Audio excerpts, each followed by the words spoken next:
Stormwater collects pollutants as it runs off impervious surfaces and flows into bodies of water. This runoff can lead to issues such as erosion, flooding, and water pollution. A rain garden can help solve these issues and is a beautiful addition to the landscape. A simple but effective concept, a rain garden collects water in a shallow basin filled with plants. These deeply rooted plants help water infiltrate into the soil within 24 hours, removing pollutants. First, pick a site for your rain garden.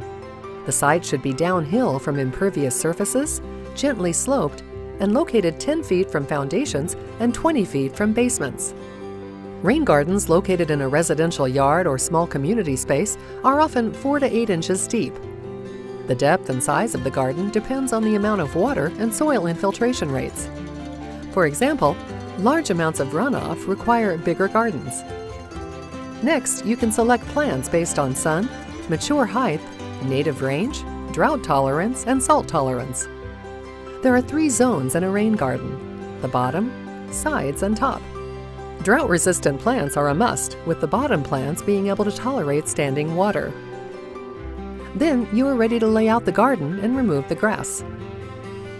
Dig out the soil to the proper depth, using the disturbed soil for the berm, a mound of earth used to direct any overflow. Smooth out the sides and mix in compost.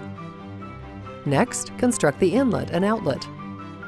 Inlets and outlets can be constructed with pipes, sloped land, or dry riverbeds. Finally, plant and add 3 inches of mulch to the rain garden. Now that your rain garden is planted, it's time to create a maintenance plan and schedule. Some of the maintenance required includes removing debris from the inlet and outlet, weeding, and removing dead plants at the end of the season.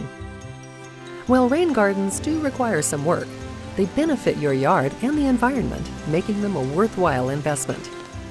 For more information, visit the Purdue Rainscaping Education Program website.